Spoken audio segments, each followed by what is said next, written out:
En esta clase trabajaremos con los métodos de separación de las mezclas heterogéneas y homogéneas. También haremos una experiencia con jugo exprimido. En esta clase vamos a seguir trabajando con los sistemas materiales, pero esta vez con los métodos de separación, es decir, con los modos para separar los componentes de las mezclas.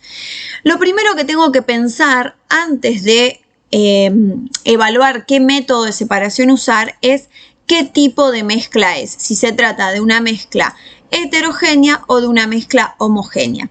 En el caso de tratarse de una mezcla heterogénea, puedo ir haciéndome preguntas para llegar a resolver qué método es el más conveniente. Por ejemplo, si son dos sólidos a separar y solo uno de ellos se disuelve, utilizaré la disolución selectiva. Si el tamaño de partículas de los sólidos es diferente, puedo utilizar tamización. También puedo utilizar imantación o separación magnética en el caso de que alguno de los sólidos sea atraído por un imán, o sea, tenga propiedad magnética. Si hay diferencia de densidad entre un material y el otro, puedo usar decantación dependiendo de si se trata de un líquido, un sólido o de dos líquidos. En ambos casos hay diferencia de densidad y en el caso de que un sólido pueda ser retenido por los poros de un filtro, utilizaría filtración. Entonces tengo la disolución selectiva, tamización, imantación, decantación y filtración como métodos para separar mezclas heterogéneas. Pero para separar mezclas homogéneas tengo que poder utilizar otros métodos como por ejemplo la evaporación y destilación que veremos en las próximas diapositivas. Empecemos con los métodos para separar mezclas heterogéneas. La tamización, ¿sí?, es el método que utilizo cuando dos sólidos tienen distinto tamaño de partículas. Utilizo un tamiz o un colador que consiste en ser una malla metálica. Agito esa mezcla en el tamiz y entonces las partículas sólidas más pequeñas van a atravesar los poros y las partículas más grandes van a quedar por arriba. Dependiendo del tipo de tamiz y del tamaño del poro, voy a poder separar diferentes tamaños de partículas. La separación magnética o la imantación la voy a usar cuando uno solo de los sólidos tiene propiedad magnética, como este caso de hierro y harina. Solo el hierro tiene propiedad magnética, entonces uso un imán, el imán va a atraer las partículas de hierro y las voy a poder separar del otro sólido que es la harina. ¿Cuáles son los sólidos con propiedad magnética? El hierro y todas sus aleaciones, el níquel y el cobalto y todas sus aleaciones. El método de decantación lo puedo utilizar cuando tengo mezclas de líquidos y líquidos.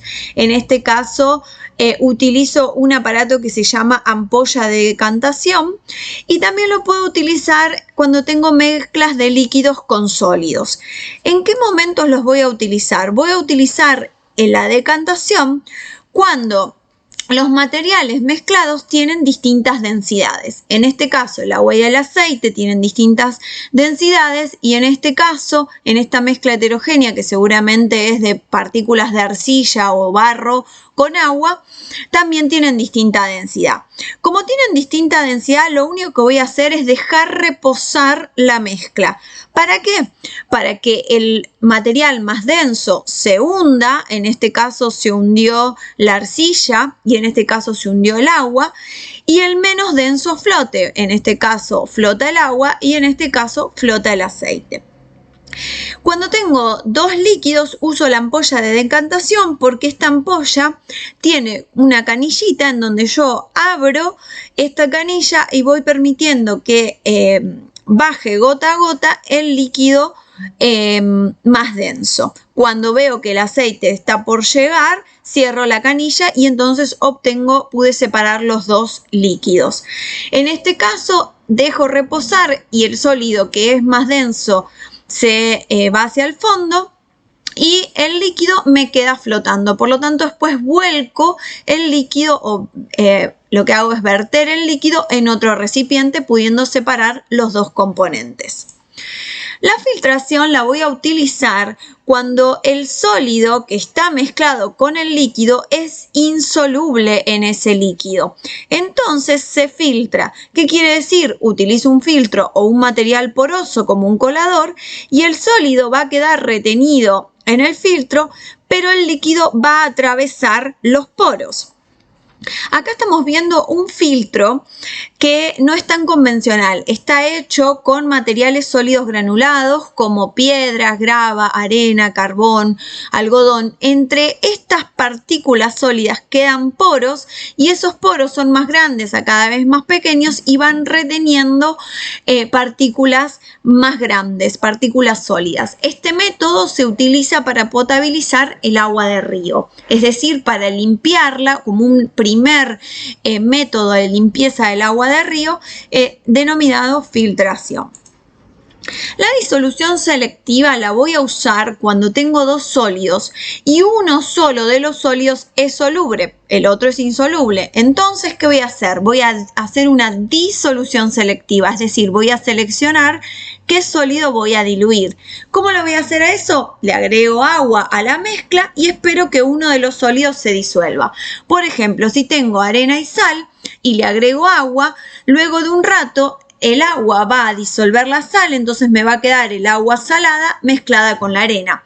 Eso sí, además de hacer la disolución selectiva, voy a necesitar otro método, como por ejemplo el de filtración, para que la arena me quede separada del agua salada.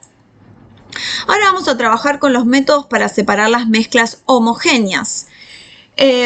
La evaporación es uno de los métodos que se utiliza. Por ejemplo, acá tengo cloruro de sodio y agua, que es una mezcla de agua salada.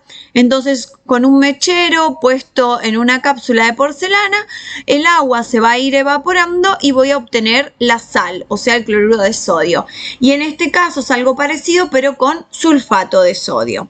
Y se está usando un mechero. Entonces, cuando solo se necesita el soluto de la solución, en este caso el cloruro de sodio o el sulfato de sodio, se calienta la mezcla y se evapora el solvente. Entonces, el aumento de temperatura puede ser, como lo vemos acá, por fuego directo, pero también se puede dar la evaporación por exposición al sol. ¿Sí? Aumenta la temperatura, entonces el solvente, las partículas del solvente van pasando al estado gaseoso y el soluto me sigue quedando en estado sólido. Este método solo lo puedo utilizar cuando se necesita el soluto, porque voy a perder el solvente, es decir, el agua la voy a perder. Ahora, ¿qué sucede cuando quiero conservar los dos componentes de la solución, el soluto y el solvente? Entonces voy a utilizar la destilación. Para utilizar la destilación, lo que voy a necesitar es un destilador. Un destilador está formado por esto que ven acá arriba, que es el balón de destilación, que se une con un tubo refrigerante. ¿Y en qué consiste este método? Lo primero que tengo que hacer es lo mismo que con la evaporación. Caliento la mezcla, el solvente se empieza a evaporar. Como el balón de destilación está cerrado, pero tiene un canal que se conecta con el tubo refrigerante, el solvente evaporado va a pasar por el tubo refrigerante. El tubo refrigerante es un tubo de vidrio que está recubierto por otro tubo. Fíjense que tiene una entrada de agua fría que a su vez pasa por alrededor y saca esa agua por otra manguera. Por lo tanto, como por afuera está pasando agua a menor temperatura que el gas que está pasando por este tubo pequeñito, lo que va a suceder es que este solvente va a condensar, quiere decir que va a pasar del estado gaseoso al líquido. A medida que vaya pasando el estado líquido, voy a obtener entonces el solvente del otro lado, en donde puedo poner un vaso de precipitado o un matraz. Entonces, de este lado de la mezcla me va a quedar el soluto y de este lado, en el balón de destilación, y de este lado me va a quedar el solvente. Este es un destilador de laboratorio, pero también podemos hacer destiladores caseros, ¿sí? Por ejemplo, el balón de destilación en este caso está hecho con una lata que se pone al fuego, por ejemplo a la hornalla, se le colocó la parte de arriba de una botella, se le hizo un agujerito y se le puso un sorbete. Al sorbete se lo envolvió con otra botella y se le colocó hielo. Y entonces se coloca la mezcla acá, se calienta y sucede un proceso similar. Otros destiladores caseros, ¿sí? Por ejemplo, consisten en utilizar como una bombilla de la luz, ¿sí? A esa bombilla la conecto con un tubo, ese tubo lo paso por agua fría y entonces este sería el refrigerante y este es el balón de destilación. También existen los destiladores caseros solares, en donde tengo una botella a la que la pinto toda de negro y la expongo al sol. Eso va a generar que se evapore, en este caso el agua salada, y que pase por una manguera bastante larga, es lo importante, para que se vaya condensando el gas y pasando el estado líquido en la otra botella.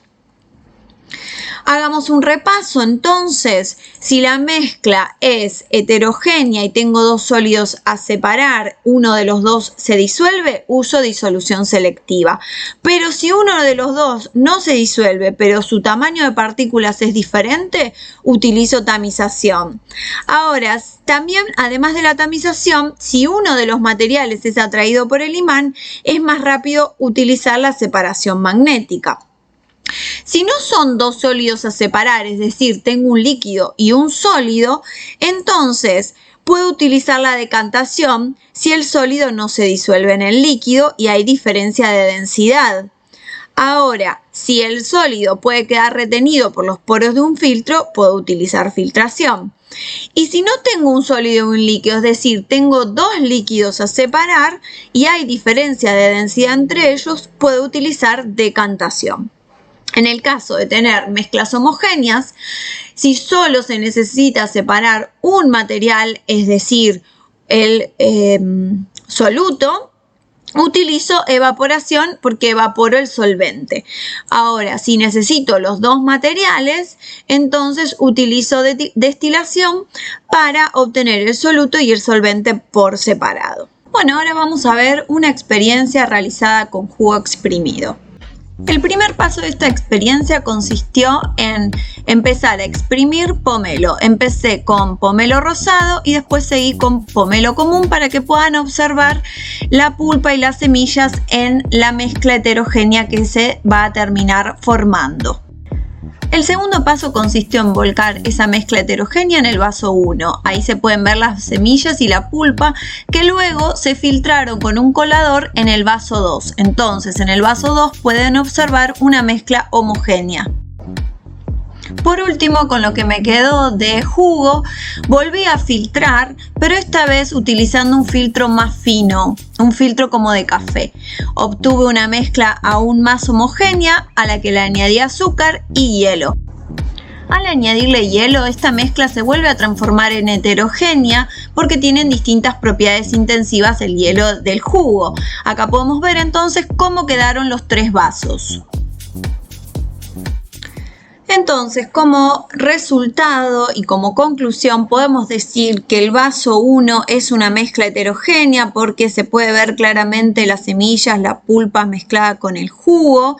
El vaso 2 atravesó un método de separación que es el de filtración. En el colador quedaron retenidas las partículas sólidas más grandes como las semillas y la pulpa. Y el líquido atravesó el filtro dejándome una mezcla homogénea. Si el poro es cada vez más pequeño, entonces la mezcla es cada vez más homogénea porque se filtran las partículas cada vez más pequeñas. Pero en el vaso 3, al agregarle hielo, a pesar de que el azúcar se disuelve en este jugo y es una mezcla homogénea, al agregarle hielo, esta mezcla 3 termina siendo heterogénea. Bien, llegamos entonces al final de esta clase y en la próxima trabajaremos con las propiedades del agua.